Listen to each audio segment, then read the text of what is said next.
Not at all. I just think the time is right for marriage equality to be legalised in Australia. That's why I will move next Monday that we amend the Marriage Act to allow marriage equality, because the time's right. The arguments against marriage equality just don't stack up, in my opinion. The debate has been going on for some time now. Why the sudden sense of urgency here in Australia? Well, I voted for the legislation back in 2012. And last year I advised the Australian Christian Lobby at their forum that I believe it was entirely possible for someone of Christian views to also support marriage equality.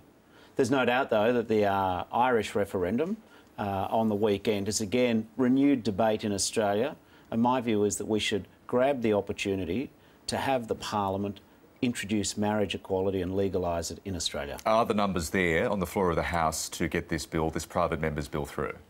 I don't know. If Tony Abbott doesn't allow a free vote for the Liberal Party, I think it's a lot harder.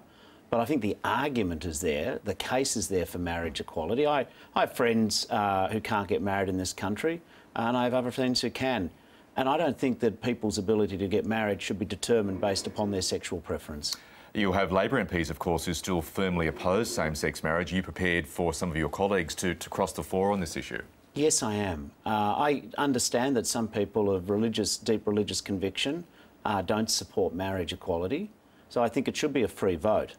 But what I would also ask is that all parliamentarians are allowed to have a free vote. So I'll introduce the bill on Monday. It'll be seconded by my deputy, Tanya Plibersek, and then we will have a debate in the Parliament, and I would like to see the Liberal Party allow a free vote for their MPs. Of course, the Labor Party was in government not too long ago. You had a Prime Minister in Julia Gillard who was firmly against same-sex marriage.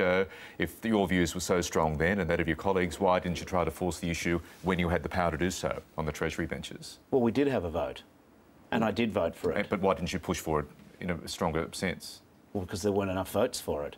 But I supported marriage equality when it first came to the Parliament, and I support it now. And now I'm in the fortunate and privileged position to be the leader of the Labor Party. So I believe that we should have the debate. I understand that I'm the first Labor leader to propose this into the Parliament, but I think it's important that I do it because I believe that couples who love each other should be able to get married regardless of their sexual preference.